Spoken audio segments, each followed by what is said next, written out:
Nós estamos nessa série de mensagens, O que quer que eu faça, onde nós estamos vendo o Evangelho de Marcos de forma expositiva. E hoje nós vamos ver o capítulo 1, dos versículos 21 até o versículo de número 28. E o tema da mensagem de hoje, talvez você pode se chocar um pouquinho, mas Jesus é Senhor nas trevas. Jesus, Ele é Senhor nas trevas. Marcos capítulo 1, dos versículos 21 até o versículo de número 28. Diz assim a palavra de Deus. Eles entraram em Cafarnaum, e chegando o sábado, Jesus foi à sinagoga e começou a ensinar, e todos se maravilharam com o seu ensino, porque os ensinava como quem tem autoridade, e não como os escribas. Havia na sinagoga um homem possesso por um espírito impuro que gritou: "Que temos nós contigo, Jesus Nazareno? Vieste para destruir-nos? Sei quem tu és, o Santo de Deus." Mas Jesus o repreendeu, dizendo: "Cala-te e sai dele." Então o espírito impuro o agitou, causando-lhe convulsões, e gritando, saiu dele. E todos se maravilharam a ponto de perguntarem entre si: "O que é isto? Um novo ensino com autoridade? Ele ordena aos espíritos impuros e eles obedecem?" E logo a sua fama se espalhou por toda a região da Galileia. Até aqui. Abaixe sua cabeça. Senhor, nesse momento, Pai, nós estamos diante da Tua palavra, Deus, e nós clamamos, Pai, a ação do Teu Santo Espírito no nosso meio. Pai amado, abra nosso coração e entendimento, para que nós consigamos, Deus, enxergar todas as verdades contidas na Sua palavra. E mude, Deus, o nosso coração. Que nós possamos sair daqui, Deus, bem melhores que nós entramos. Que nós possamos, Deus, nessa caminhada aí fora, que as pessoas possam olhar para a gente e enxergar, não nós, mas o Seu Filho amado. Obrigado, Deus, por esse privilégio que nós temos em Jesus. E essa oração que fazemos nos méritos dEle. Amém.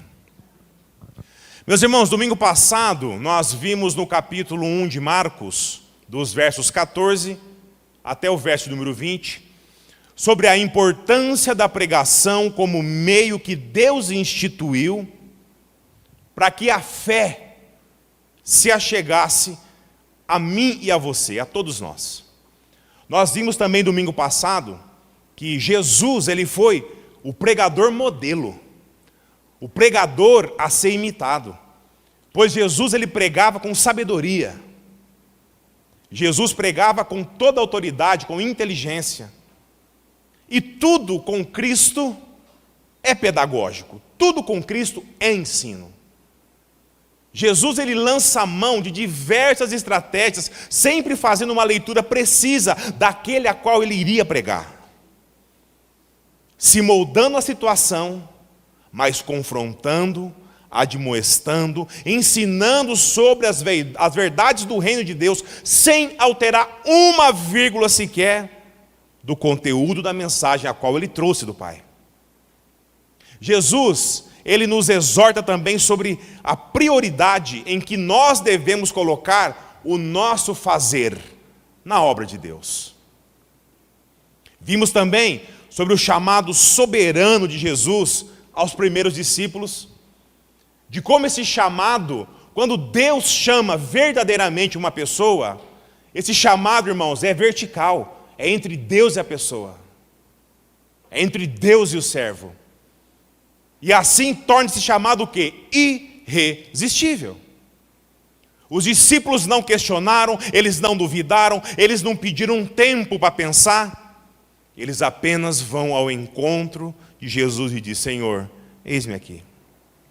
E por fim, Jesus, ele vai fazer uma analogia, ou seja, uma associação entre a pesca de peixes e a pesca de homens, de almas, para o reino de Deus. E com isso, nos trazendo tantos cuidados e aplicações práticas para mim e para a sua vida no dia de hoje. E nessa noite, Jesus irá nos mostrar que Ele é Senhor de tudo o que há. Inclusive é Senhor em meio às trevas. Trevas que militam contra os seus servos, que batalham para que nós nos afastemos dos caminhos do Senhor. E esses embates entre Jesus e as forças do mal têm local determinado para o seu início. E aqui nós chegamos ao primeiro ponto do sermão de hoje. O local onde que tudo isso aconteceu. Irmãos, eu peço que você mantenha sua Bíblia aberta, não feche ela não, que nós iremos ver ponto a ponto do texto de hoje, amém? Lê novamente comigo o verso número 21, acompanhe comigo a leitura. Eles entraram em Cafarnaum, e chegando o sábado, Jesus foi à sinagoga e começou a ensinar. Meus irmãos, Cafarnaum era uma cidade que ficava às margens do mar da Galileia. Ela existe até hoje lá, se você quiser ir lá visitar. E é nessa cidade que Jesus estabelece a sua base do seu ministério de pregação. E é a partir de Cafarnaum que Jesus estabelece as suas rotas para sair para a evangelização, para cidades e povoados daquela região. E sempre retornando ao final de cada missão, de cada ida missionária, para Cafarnaum, para aquela cidade. Pedro, irmão de André, e a sogra de Pedro moravam em Cafarnaum. Quem é que sabe, irmãos, se não era lá que Jesus ficava quando estava ali na cidade? Logo depois do chamado dos primeiros discípulos, eles entram em Cafarnaum, mas em algumas passagens bíblicas, as coisas são meio compactadas, sintetizadas, enxutas em seu relato, no seu relato como um todo. E é possível que entre os versos 20 e 21, que nós lemos agora, tenha passado algum tempo maior. A exemplo do sermão de domingo passado, entre os versos 14 e 15 de Marcos, nós vamos ver que seria aproximadamente um ano. Um ano. E quando Jesus ele entra em Cafarnaum, ele já era bem conhecido em suas pregações. E como o ministério de Jesus era focado principalmente no ensino, ele não perde tempo.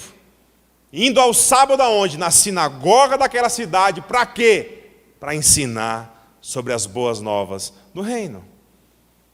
Irmãos, um detalhe muito importante que nós precisamos entender é que fazer milagres, expulsar demônios, era secundário no ministério de Jesus.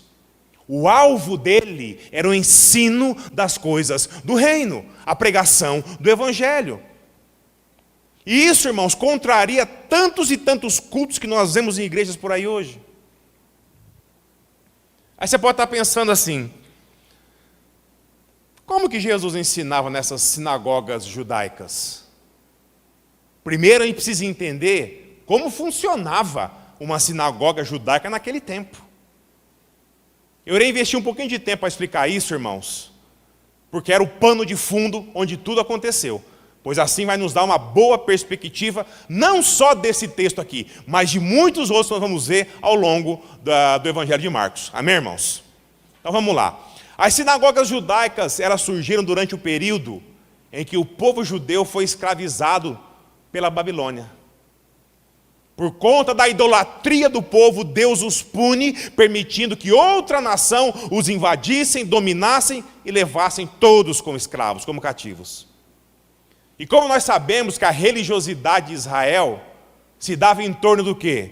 Do templo em Jerusalém, onde o povo fazia um sacrifício de animais para agradar a Deus. Havia sacerdotes, havia os altares, enfim, todo o aparato necessário para os sacrifícios a Deus. Mas agora, o povo estava na Babilônia, distante do templo em Jerusalém. Não tinham sacerdotes, cessaram os sacrifícios. As sinagogas, então, elas foram criadas para o estudo, meditação e o ensino das leis de Moisés. Como o manuseio era constante dos rolos da lei, eles se gastavam muito rápido. Então, os escribas, eles eram os responsáveis para produzir cópias e mais cópias de todos esses conteúdos, esses rolos.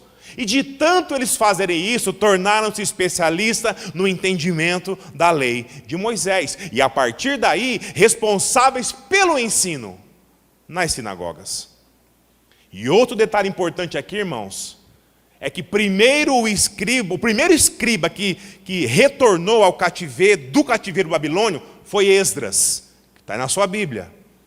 Seguido depois por Neemias, que era parceiro dele, a qual foi incumbido por Deus para reconstruir Jerusalém, pois tinha sido destruído pelos babilônicos. Esdras foi o primeiro escriba que voltou para restaurar o povo novamente no conhecimento da lei de Moisés. E Neemias voltou para restaurar a cidade, as construções de Jerusalém. E nas sinagogas eram permitidos que os rabinos ensinassem seus discípulos. E como Jesus já possuía um status de rabino, por ter muitos seguidores, aos sábados, dia sagrado de dedicação ao Senhor pelos judeus, eles permitiam que Jesus também ensinasse, além de outros rabinos e mestres de ensino. Dessa forma, o apóstolo Paulo vai ensinar, pregar o evangelho nas suas missões. Paulo chegava nas cidades, primeira coisa que ele fazia, procurava uma sinagoga para ensinar sobre Jesus. Então os escribas, de tanto produzirem rolos e mais rolos da lei, porque se gastavam, tornaram-se especialistas no assunto, de forma, irmãos, minuciosa. Com eles era tudo ferro e fogo, nos mínimos detalhes. O que se tornava automaticamente impossível de se cumprir na sua totalidade. Daí vem o termo legalismo, que se tanto ouve em pregações hoje em dia. Os judeus sempre ouviram os escribas, sempre ouviram. Mas agora chega Jesus, com toda a sua autoridade, e começa a ensinar. Vocês ouviram tudo o que foi dito. Jesus chega e logo de cara manda: vocês ouviram tudo o que foi dito. Eu, porém, vos digo. Automaticamente o povo: opa, peraí, esse aí é diferente. E essa foi exatamente a reação de toda a multidão que estava na sinagoga, conforme diz o verso 22. Leia comigo o verso 22. E todos se maravilharam com o seu ensino, porque os ensinava como quem tem autoridade, e não como os escribas. A diferença entre um escriba falando e Jesus falando era a autoridade que Cristo tinha. Os escribas falavam na autoridade de quem? Moisés. Cristo falava na autoridade de quem é muito maior do que Moisés. E todos se admiraram. Vocês ouviram o que foi dito, porém, eu vos digo. Irmãos, que maravilha isso. Ouvi isso do próprio Senhor. E o que Jesus ensinava? Lembram do sermão passado? O reino de Deus está próximo. Não em tempo, mas Ele próprio. Arrependei-vos dos seus pecados e crede em mim. Que o tempo havia se cumprido. E não só as pessoas notaram a presença de Jesus, mas as trevas também. Não foram só as pessoas que notaram, não. O lado de lá também notou. Os demônios também notaram. E aqui nós chegamos no segundo ponto do sermão de hoje. Como que isso aconteceu? Leia comigo os versos 23 e 24. Havia na sinagoga um homem possesso de um espírito impuro que gritou: que temos nós contigo, Jesus Nazareno? Vieste para destruir-nos? Sei quem tu és, o Santo de Deus. Meus irmãos, o texto nos diz que esse homem possesso de um espírito impuro, ele era um frequentador da sinagoga. Ele simplesmente parou para ouvir Jesus. O Evangelho de Lucas dá a entender que esse homem estava lá quando Jesus entrou. Lucas 4:33. Não precisa abrir não, que eu vou ler aqui. Havia na sinagoga um homem que tinha um espírito de um demônio impuro. E ele gritou. Irmãos, esse homem já estava lá, ele frequentava a sinagoga.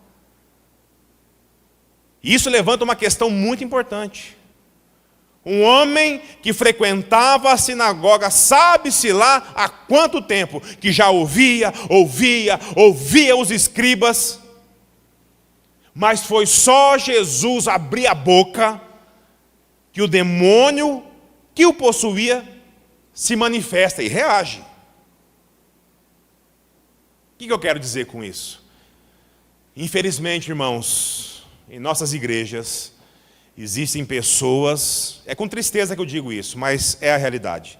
Existem pessoas que são possuídas por, vou colocar entre aspas aqui, tá? Demônios, como mentira, adultério, defraudação, egoísmo, soberba, idolatria e por aí vai.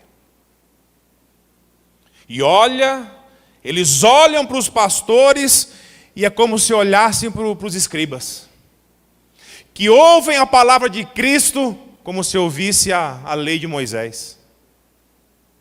Eu costumo dizer que essas pessoas, elas estão indo além do que os próprios demônios. Cristo dizendo que o reino de Deus está próximo, arrependa-se, e nada acontece. Mas o que é, pastor, estar possesso? Meus irmãos, no contexto do Novo Testamento, isso significa estar dominado por uma entidade maligna. Diferente de estar sendo tentado ou oprimido. É diferente. Uma pessoa possessa, os seus atos, ações, reações, pensamentos estão sendo administrados por uma entidade espiritual. E muitas vezes, muitas mesmo, de forma sutil, sorrateira, ardilosa, que arquiteta o mal contra tudo e contra todos. Irmãos, não é só como no filme do Exorcista, não. Quando fala disso aqui, a primeira coisa que vem na cabeça é os filmes de Hollywood. Satanás é muito, mas muito mais esperto que isso. Acredite, acredite. A prova disso está aqui em Lucas 22, 3-4. Presta atenção. Presta atenção. Então, Satanás entrou em Judas, de sobrenome Iscariotes, que era um dos 12. E ele foi combinar com os principais sacerdotes e com os guardas do templo de que forma entregaria o Senhor. Meus irmãos, Judas não ficou violento.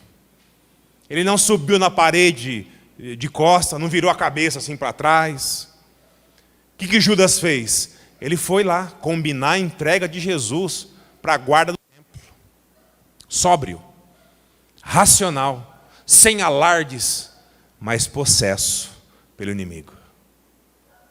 Mas também há a reação em pessoas possuídas que envolvem tudo isso. Violência, palavras de baixo calão, autoflagelação no corpo, fazer mal a si mesmo. Essa é uma forma bem comum que nós vemos na Bíblia. E aqui, quando o demônio reconhece Jesus, ele grita. Ele grita e diz 3 coisas. 2 perguntas e uma declaração. A primeira pergunta está aqui no verso 24. Leia comigo. Que temos nós contigo, Jesus Nazareno? Meus irmãos, aqui podemos ver a apreensão desse demônio quanto à presença de Jesus. Tipo assim, o que você está fazendo aqui? Vai embora. Nós não temos nada um com o outro. E aqui é interessante frisar que a derrota do chefe desse demônio, ou seja, Satanás, que tentou Jesus no deserto, mas Jesus o venceu, já havia acontecido. E a notícia correu no âmbito espiritual. Jesus, ele estava extremamente conhecido entre os homens e também entre as trevas. Eles sabiam que o reino de Deus estava próximo, que Jesus havia vencido o maioral entre eles. E por isso que o demônio grita: o que veio fazer aqui? Vai embora. O que tenho eu contigo? Agora acompanhe comigo a segunda parte do verso 24. Leia comigo. Viestes para destruir-nos? Irmãos, você tem dúvida quanto ao juízo de Deus? Você tem dúvidas que Cristo virá para julgar vivos e mortos? Pois é, os demônios não. Isso fica evidente que eles sabem o que acontecerá com eles e com o próprio Satanás e quem estiver do lado deles. Eles sabem. Aqui vemos esse demônio achando que esse dia havia chegado. Eles sabiam que esse dia chegaria. E de repente ele olha e vê Cristo, ele fala: pronto, chegou. Agora lascou tudo, chegou. O homem está aí. Ele achando que o tempo havia esgotado. E ele entra em pânico. Irmãos, presta atenção, o mundo, ele vai mostrar o diabo como se ele já estivesse lá no inferno. Nós vemos muito isso em filme, novela e por aí vai. Mas o fato é que ele será lançado no inferno. Ele não está lá ainda. Ele e os seus. Ele, os seus e os ímpios que não se voltarem a Cristo no tempo de uma vida. Esse é o prazo. Sabe, chifrão, tridente, aquele caldeirão, como se ele fosse o rei do inferno. Gente, isso é uma mentira. Cristo Jesus, Ele é rei também no inferno. Porque o inferno foi criado para a honra e para a glória de Deus. E lá serão lançados aqueles que estiverem com o inimigo, para sofrerem eternamente. E por isso eu e você enchemos a nossa boca para dizer o quê? Amém. Amém? O temor desse demônio aqui era se o dia do juízo havia chegado, por ter reconhecido Cristo. Eu digo isso pelo modo como ele se refere a Jesus. Veja agora a declaração que ele faz. Leia o final do verso 24. Sei quem tu és, o Santo de Deus. E aqui eu chamo a sua atenção para essa expressão aqui, Santo de Deus, que é o contraste entre ele e Jesus. Meus irmãos, a maldade, a perversidade, revolta contra Deus, agora frente a frente, com o santo do Senhor, com o justo, com o glorioso, com o humilde, com o servo, revestido de honra e de poder. Eu fico imaginando o desespero desse cara aqui, de verdade. Sabe assim, meu Deus, agora ficou feio o negócio. Imagina a cara de espanto olhando para Jesus. Abriu o olho e viu Deus na sua frente. Mas não era a hora ainda. E ainda não é. Nós aguardaremos esse dia em vida ou em morte, ansiosos na certeza da minha e da sua salvação. Amém, igreja? Não tema isso, irmãos. Não tema. Sabe por quê? Terceiro ponto do estudo de hoje. Jesus, ele mostra a sua autoridade. Leia comigo o verso 25. Mas Jesus o repreendeu dizendo: cala-te e sai dele. Meus irmãos, antigamente, quando alguém sabia o nome, quando alguém sabia identificar alguma entidade espiritual, isso o colocava em maior igualdade com ela própria. Como se dissesse assim: eu te conheço, eu conheço você. Sabe, como uma forma de intimidar o outro. Isso aí, irmãos, veio da mitologia grega.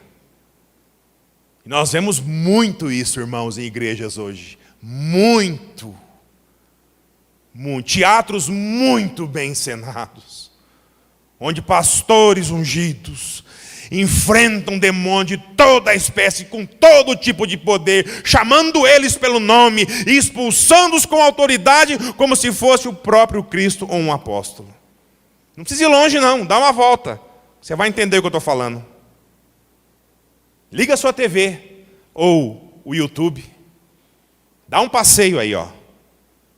Você vai encontrar fácil o que eu estou falando.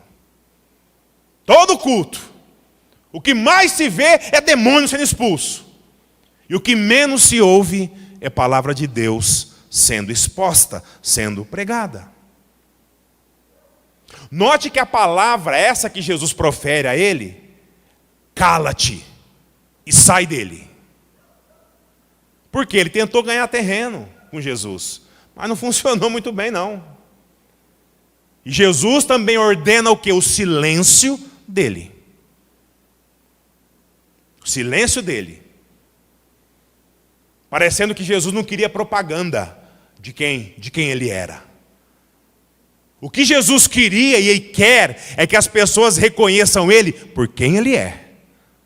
Pela fé dada por Deus. E não pela publicidade vinda de demônios. Aí eu volto a falar de novo. Tem um monte de gente por aí que se diz crente, que se crê no poder de Jesus, só quando assiste essas batalhas espiritual frajuta que tem por aí.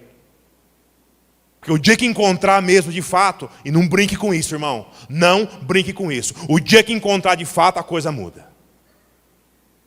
Teatros encenados para ludibriar o ignorante na palavra de Deus. Ao invés de ver o que Jesus faz na vida de tanta gente, de tantos servos, mudando pessoas, restaurando vidas, casamentos, famílias, esse poder não interessa. Vê briga que é legal. Senhor, tem misericórdia desse povo. Lê comigo o verso 26. Então o espírito impuro o agitou, causando-lhe convulsões, e gritando, saiu dele. Vou fazer uma pergunta para a igreja.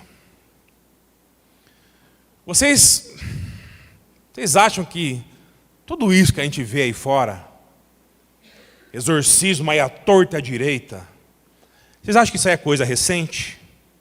Coisa de anos atrás aí? Não, irmãos. Naquela época, entre os judeus, existia uma espécie de exorcista ambulante. Profissionais que cobravam inclusive para expulsar demônios quando julgavam que alguém estava possuído. Já existia, ó.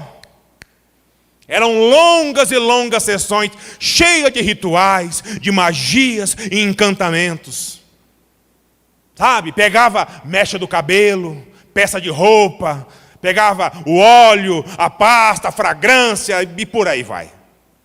Irmãos, nada de novo embaixo do sol. Essas coisas são antigas.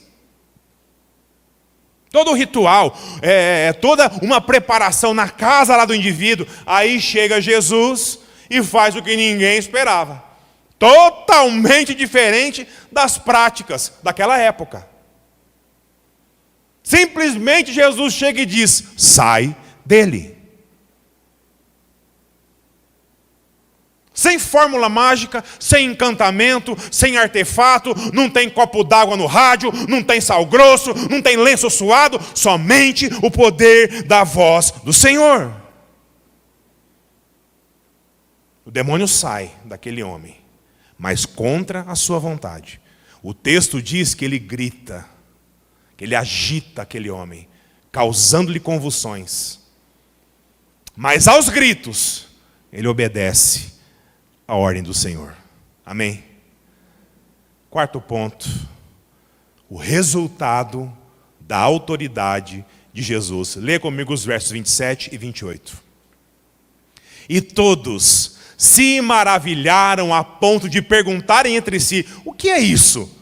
um novo ensino com autoridade, ele ordena aos espíritos impuros e eles lhe obedecem.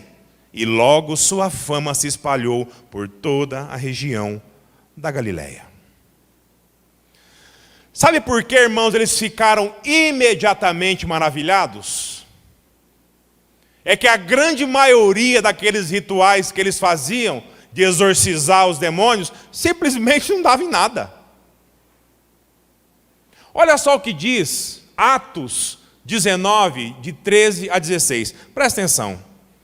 Aconteceu também que alguns judeus, exorcistas ambulantes, tentaram invocar o nome de Jesus sobre os que tinham espíritos malignos, dizendo: eu vos expulso por Jesus, a quem Paulo prega. E os que fizeram isso eram os 7 filhos do judeu chamado Cefa, um dos principais sacerdotes. Todavia, o espírito maligno respondeu: conheço Jesus e sei quem é Paulo. Mas quem é você? Então o homem em que estava o espírito maligno, saltando sobre eles, os subjugou, os espancou, de modo que nus e feridos fugiram daquela casa. Aqui nós vemos, o próprio Novo Testamento relata isso. Os exorcistas profissionais, apelando até para o nome de Jesus, para ver se dava certo o trabalho deles, e nada. E isso como se tudo que nós fizermos, não, em nome de Jesus, pronto, passa a ser lícito, né? Percebeu que crente tem essa mania? Ele está lá, ó, flertando com a coisa errada, flertando com as trevas, brincando com o coração. Não, mas em nome de Jesus, tipo, em nome de Jesus, o que é errado passa a ser certo? Não, irmãos, o que é errado vai ser errado sempre. Mas o Espírito diz: vocês não são Jesus nem Paulo. E parte para cima deles, e dá uma coça, uma surra, rasga toda a roupa deles. E eles fogem, correndo, pelados no meio da rua, nus. E quando Jesus, com uma palavra, liberta aquele homem, o espanto recai na sinagoga inteira. E no verso 28 nos diz que a fama de Jesus se espalhou por toda a região de Cafarnaum. Irmãos, Jesus ele não queria ser reconhecido por aquilo. Só que eu vejo de crente hoje buscando a Deus por causa de milagre, de sobrenatural, e desprezando a palavra dele, a palavra do Senhor. Jesus jamais queria ser reconhecido por... Sabe por que Cristo fazia tudo isso? Milagres assombrosos, porque Ele é Deus. Simplesmente porque Ele é Deus. Ele pode fazer isso. E fazia porque se compadecia das pessoas. Mas Ele não veio fazer isso, irmão. Ele não veio fazer isso. E Jesus a cada dia ficava conhecido. Mas Ele não queria ser reconhecido por isso. E sem Facebook, sem Instagram, sem WhatsApp. Mas a boa e velha o quê?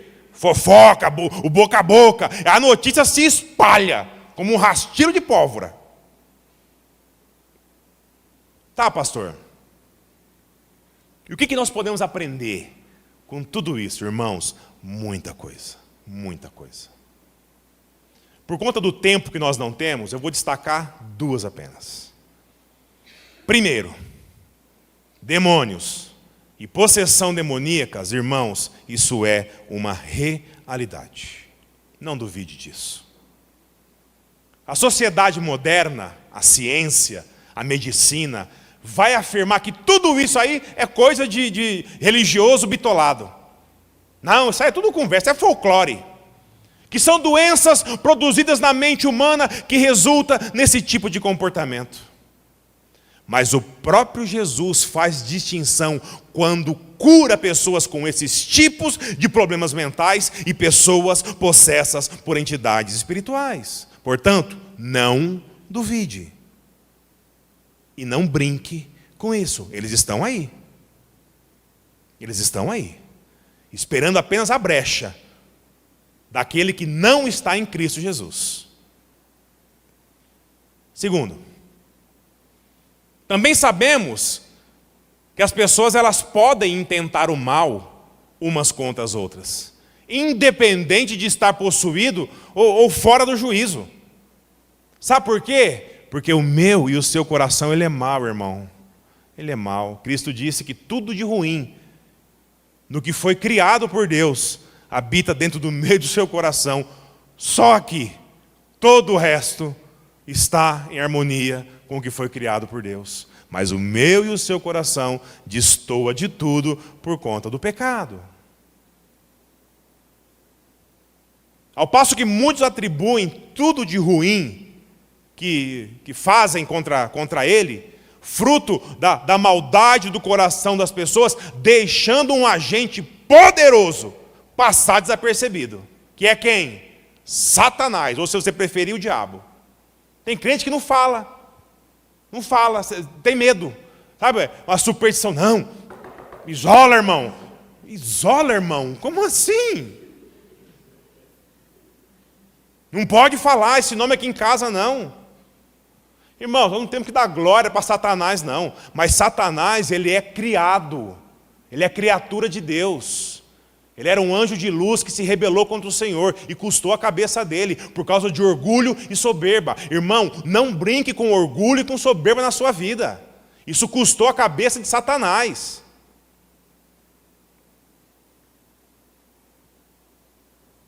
E deixa passar desapercebido. Atribui tudo a doenças psicossomáticas. Irmãos, não é bem assim. Não é bem assim. Já tem outras pessoas que preferem atribuir o quê? Tudo na sua vida a ele. Para justificar os seus atos de maldade, perversidade, as escolhas erradas que toma. Não, isso é, ai meu Deus, isso é obra do inimigo na minha vida. Não é, irmão, foi a decisão errada que você tomou. Ai meu Deus, Satanás me tentou e eu caí em adultério. Ah, irmão, você acha que adultério você acorda e fala, hoje eu vou adultério? Não é assim que funciona. O negócio vem acontecendo, já faz tempo. É o pecado ali, você ali, sambando na frente dele. Não brinca com isso, que uma hora você cai. Aí quando cai, meu Deus, o diabo. O diabo não fez nada, irmão. Ele só ficou olhando e assim, caiu. Só isso. Só isso que ele fez, mais nada. Ele não precisou fazer nada. Lembra da ilustração do muro? Quem lembra? Lembra? Alguém não lembra aqui? Quem não lembra?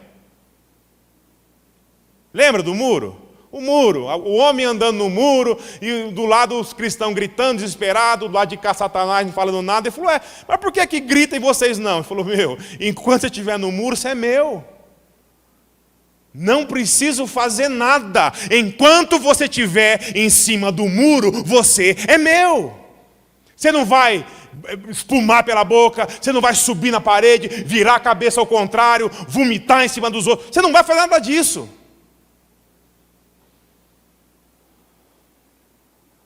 Mas você está do lado errado, irmão. Já foi fisgado pelas trevas e nem percebeu. Não briga com isso, não. Ele existe. E a principal característica que ele usa na vida dos entendidos, que acham que não, porque é isso. É você achar que você é você. O cabresto já foi posto na tua vida e você não percebeu. Paulo diz, as vãs filosofias desse mundo, obras das trevas para confundir aquele que não se volta para isso aqui. Vai crer em tudo. Mas não brinca, irmãos, não brinca. Ele existe, ele está aí fora, ele não tem o poder de Deus, ele não é onisciente, ele não é onipresente, ele não tem um atributo de Deus sequer, mas ele tem poder. Principalmente em cima daquele crente meia boca. Aquele crente pé no mundo, pé na igreja. Que pé no mundo, pé na igreja, dois pés onde? No mundo, não é na igreja. E como não ser afligido por esse cara? Presta atenção, Efésios 6, de 11 a 12. revesti-vos de toda a armadura de Deus, para que possais permanecer firmes contra as ciladas do diabo, pois não é contra pessoas de carne e sangue que temos que lutar, mas sim contra principados e potestades ou poderios, contra os príncipes desse mundo de trevas, contra os exércitos espirituais da maldade nas regiões celestiais. A briga não é entre nós. A briga é entre quem não tem Cristo no coração e aquele que já foi fisgado. Tiago, capítulo 4, versículo 7 diz assim: assim, presta atenção, como, pastor, eu fico livre de tudo isso? Assim, crente, assim, servo, sujeitai-vos a Deus. Primeiro de tudo, sujeitai-vos a Deus, mas resisti ao diabo e ele fugirá de vós. É Cristo, irmão. É Cristo. Sabe por que um espírito não pode se apoderar de alguém crente em Cristo Jesus? Porque a terceira pessoa da Trindade, o Espírito Santo de Deus, habita em mim e em você. Impossível. Um crente verdadeiro, genuíno, impossível. Vai acontecer a mesma coisa que aconteceu aqui. É ele tentar e ver quem está contigo, quem está comigo, quem está com nós, que é o nosso Senhor e Salvador Jesus Cristo. Amém, irmãos? Irmãos, não leve esse sermão para casa como, entendi, mas não ligo muito. Não faça isso. Pondere na sua vida, porque, de fato, as trevas existem. E elas militam contra todo aquele que não está em Cristo Jesus. Você quer ficar longe de tudo isso? Você quer não se ver envolto naquelas cenas cinematográficas que o cinema apresenta? Firma com Cristo. Que o inimigo pode até te tentar, como ele fez com o Senhor, mas em Cristo, eu e você, somos muito mais do que vencedores. Amém? Louvado seja Deus. Abaixe sua cabeça, vamos orar ao Senhor.